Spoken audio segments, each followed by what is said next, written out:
Bonsoir à toutes et à tous et merci de rester fidèles au programme du soir. C'est nouveau bienvenue dans Regard Croisé, le tout premier numéro de cette nouvelle semaine. Encore 4 sujets à aborder avec nos invités. Nous parlerons d'abord de l'ONU et de la lutte contre le terrorisme. L'AES demande à l'Europe d'arrêter de fournir des armes à l'Ukraine. Notre deuxième sujet concerne le Burkina. Ibrahim Traoré confirme l'arrestation de 6 fonctionnaires ivoiriens. Troisième sujet, nous parlerons de la Guinée. Une entreprise minière réclame $1 milliard de dommages.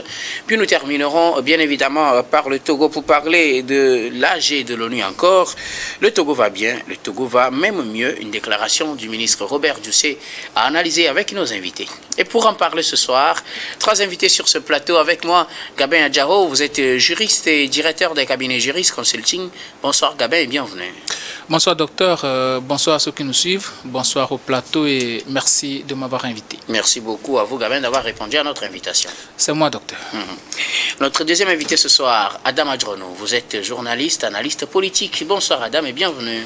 Bonsoir docteur, merci pour l'invitation. Bonsoir à toutes celles et à tous ceux qui nous suivent. Merci beaucoup Adam d'avoir répondu à notre invitation. C'est bon. Notre troisième invité ce soir, Dominique Lacmon. Vous êtes analyste politique et leader panafricain pour le développement. Bonsoir Dominique et bienvenue. Merci, bonsoir docteur, bonsoir aux co-panélistes ici, et bonsoir à tous les téléspectateurs et téléspectatrices de New World TV. Je profite de l'occasion de te souhaiter une bonne reprise puisque depuis votre reprise, c'est aujourd'hui que je partage le plateau avec vous. J'espère que vous avez passé un bon congé, même si en Afrique, nous n'avons pas de congé. C'est lorsqu'on a toujours affaire qu'on demande congé. J'espère que ça a été de bons moments pour vous et pour toi et ta famille, de vous concentrer sur les autres activités. Merci beaucoup Dominique Lacmon d'avoir répondu à notre invitation. Merci aussi pour le vœu de reprise. Merci, c'est un réel plaisir. Avec vous, nous allons aborder notre premier sujet. Nous prenons la direction de l'Assemblée générale de l'Organisation des Nations Unies qui est toujours en cours, qui se termine cette semaine. Assemblée générale au cours de laquelle plusieurs leaders, dirigeants du monde sont passés à la tribune des Nations Unies pour porter leur message lors de la phase des débats généraux. Nous allons nous intéresser à la parole donnée aux représentants de l'AES, l'Alliance des États du Sahel, cette confédération dont la voix a été portée par le Premier ministre malien.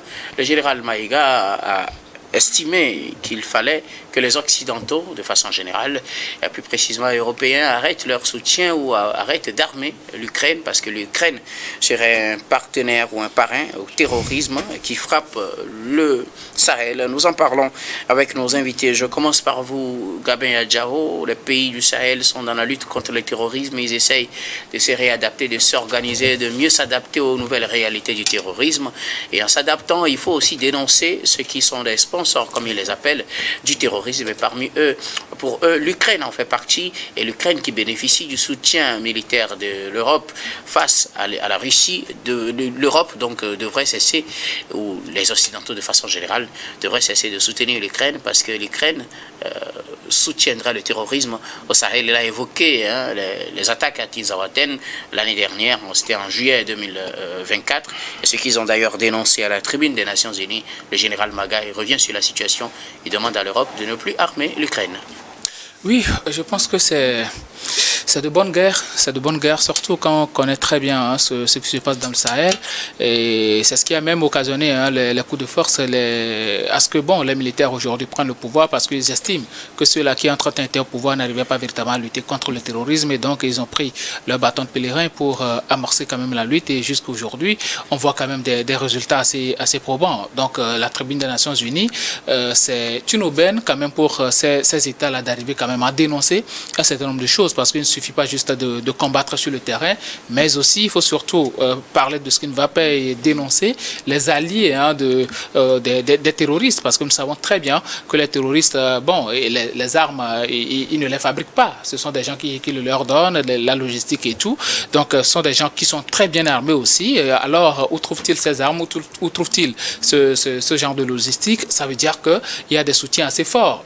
Je m'attends juste à la conférence de presse du président burkinabé, Ibrahim Traoré, qui disait juste que lors de la rencontre qu'il avait notamment eu avec un certain représentant de certaines chancelleries, il y en avait eu qui leur ont dit que non, il faudrait qu'ils acceptent quand même qu'ils apportent aussi bien leur soutien à l'État burkinabé, mais aussi et surtout aux terroristes. Ça veut dire que ce sont des gens qui jouent au double jeu. Et quand on prend juste le cas de l'Ukraine, c'est l'Ukraine même qui avait revendiqué son soutien aux terroristes lors de l'attaque de Tinzaouaten. Il l'avait brandi avec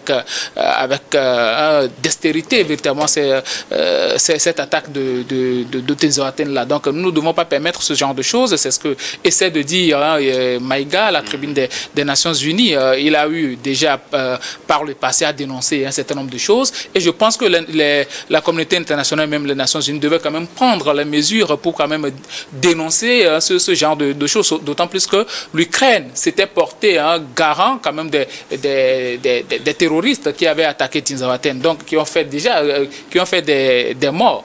Donc à un moment donné, ça montre le peu de sérieux même de cette organisation-là, même de l'Occident par rapport à la lutte contre le terrorisme, parce qu'on ne peut pas se dire que non, on est en train de lutter, on est en train d'aider un pays à lutter contre l'invasion russe, mais au même moment, ce pays se retourne contre d'autres pays aussi qui essaient de lutter contre l'invasion terroriste, et puis on va laisser ça passer. Non, ça ne se passe pas comme ça. Donc, à un moment donné, il faut dénoncer ce deux poids, deux mesures-là que font les Occidentaux, même la communauté internationale la plupart du temps, quand il s'agit du Sahel, parce que j'ai l'impression, par le biais d'un certain nombre de choses, qu'on ne veut pas que le terrorisme finisse dans le Sahel même.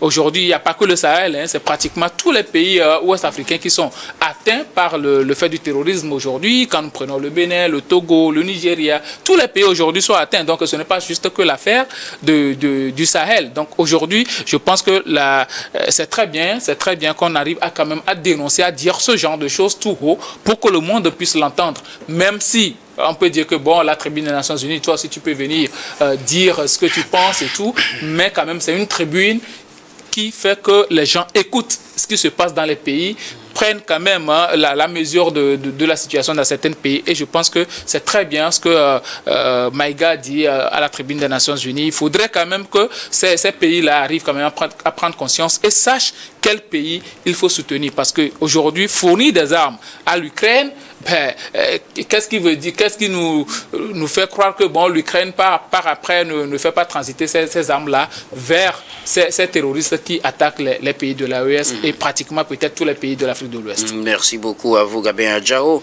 Alors je rappelle que l'Ukraine s'était réjouie effectivement de cette attaque à Tinzaouaten, estimant que c'était un revers subi par les éléments russes sur le terrain, puisque l'Ukraine était en guerre, ou est toujours en guerre contre la Russie. Sauf que la guerre, là, c'est pas en Afrique, c'est ces jeux là-bas. Donc, une débâcle des éléments russes sur un autre terrain a réjoui l'Ukraine, ce qui a été considéré, bien évidemment, comme un soutien au terrorisme. Et c'est justement cela que dénonce le Premier ministre malien, le général Abdoulaye Maïga, dans cette allocution à la tribune des Nations Unies.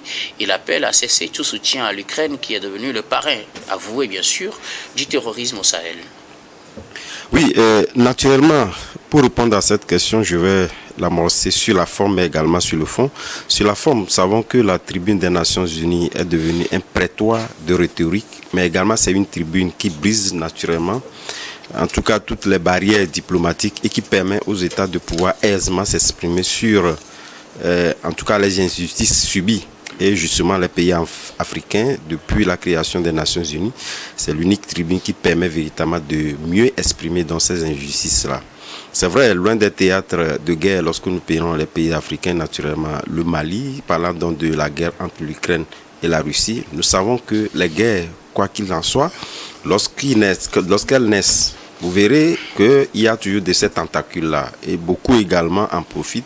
Voilà pourquoi d'ailleurs même il y a certains sphères qui naturellement se contentent véritablement de pouvoir alimenter d'autres aspects pour que cette guerre-là perdure, parce qu'on dit lorsqu'il y a la guerre, d'autres tirent meilleur profit. Et justement, parlant de cette forme-là et revenant, si nous remontons l'histoire, parlant donc de cette attaque de Tinzaouaten qui avait réjoui entre-temps l'Ukraine, et je me rappelle lors d'un débat ici, nous avons dit que en réalité, lorsque vous êtes en guerre contre un ennemi, pour ceux qui connaissaient canaux, il se dit véritablement, lorsque vous subissez un revers, ça peut être considéré comme des tentacules pour pouvoir donc freiner votre élan, puisque nous savons que la Russie a une longueur d'avance due naturellement qu'il soit donc une puissance, etc., contre l'Ukraine.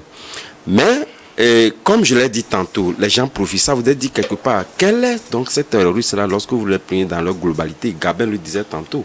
Aujourd'hui, le terrorisme qui a apparu, en tout cas dans les encablures des années 2010 et jusqu'alors, tous les États réunis, n'arrivent véritablement pas à mettre fin à ce terrorisme-là. Ils ont véritablement donc une capacité de régénération que les États n'arrivent pas à contrôler. Certes, mais ça voudrait dire quelque part que, au-delà de ça, qu'il y a eu des soutiens énormes.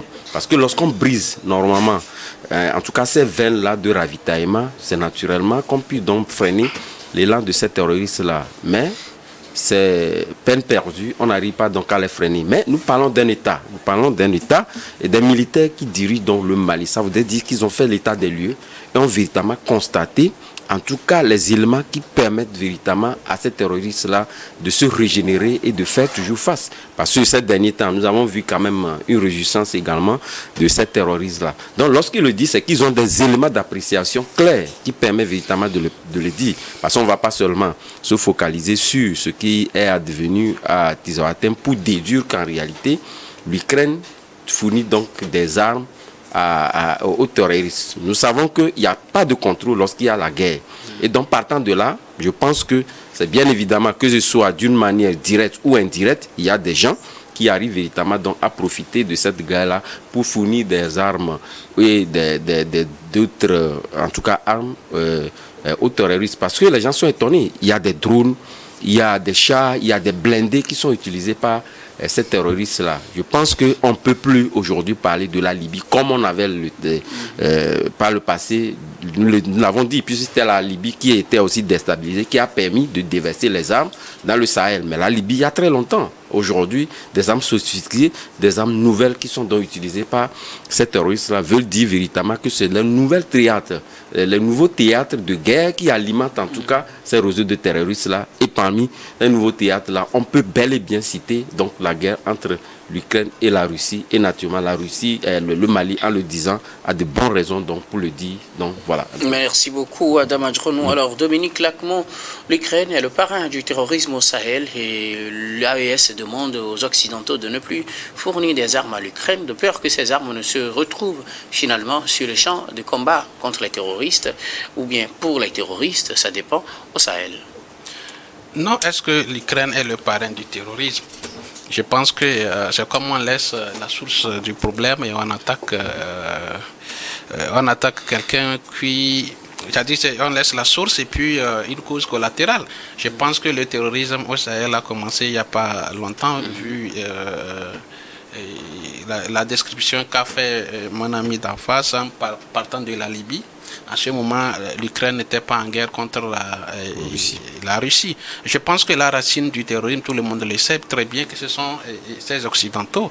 Donc aujourd'hui, c'est des gens qui alimentent des conflits un peu partout dans le monde pour pouvoir satisfaire leurs besoins. C'est là où la question se pose sur la légalité ou légitimité de cette organisation. Est-ce que nous sommes dans une organisation des Nations Unies ou une organisation dans laquelle d'autres nations détruisent les autres? Donc je me pose cette question pour voir est-ce que cette tribune même auquel nos chefs d'État se présentent, est-ce que cette tribune même a sa raison d'être ou d'autres vont utiliser leurs forces. C'est vrai que toutes les nations n'ont pas les mêmes forces, mais ceux qui en ont utilisent les forces là pour détruire les autres États. Donc le terrorisme au Sahel, comme l'a dit les autres, n'a pas commencé avec la guerre russo-ukrainienne, mais la guerre là, comme tout conflit, lorsqu'un État est failli ou rien n'est contrôlé, donc tout ce transit-là. Et c'est vrai que l'Ukraine, entre-temps, dans sa manière de vouloir chercher la Russie un peu partout, a organisé cette attaque en complicité avec les terroristes, pour nuire les forces russes, d'accord, entre-temps Wagner, qui protègent les militaires au pouvoir dans le Sahel. Je pense qu'en attaquant seulement l'Ukraine, donc l'AES est en train de tourner leur idée sur le véritable, c'est-à-dire la véritable source du terrorisme, qui est ces pays-là qui alimentent cette tension, juste pour vendre des armes, juste pour des raisons. Vous avez vu, avant même que l'intervention Barkhane au Mali, tout ce qui a été, tout l'historique qui s'est passé avant que ce terrorisme occupe les territoires maliens, c'est juste depuis la déstabilisation de la Libye. Et quels sont ces pays qui ont déstabilisé la Libye? C'est les États-Unis, la France et l'Angleterre. Donc je pense que c'est à eux s'il fallait réellement un tribunal de jugement, les pays qu'il faut juger, qui alimentent vraiment cette tension, je pense que ça ne devait pas être seulement que l'Ukraine. Il fallait réellement que l'AES dise à ces pays-là que c'est eux qui alimentent le terrorisme, parce que c'est eux qui apportent les armes à l'Ukraine afin que ces armes-là ne puissent quitter l'Ukraine vers les autres pays. Donc il faut attaquer la source que de s'appesantir seulement sur l'Ukraine. L'Ukraine n'a fait qu'accomplir la mission de ceux-là qui veulent alimenter les tensions dans le monde pour asseoir ou bien pour satisfaire leurs besoins ou leurs intérêts égoïstes au détriment des autres pays considérés comme les plus petits. Merci beaucoup à vous tous pour vos contributions. Nous allons marquer la première pause, puis on reviendra tout à l'heure pour la suite de cette émission.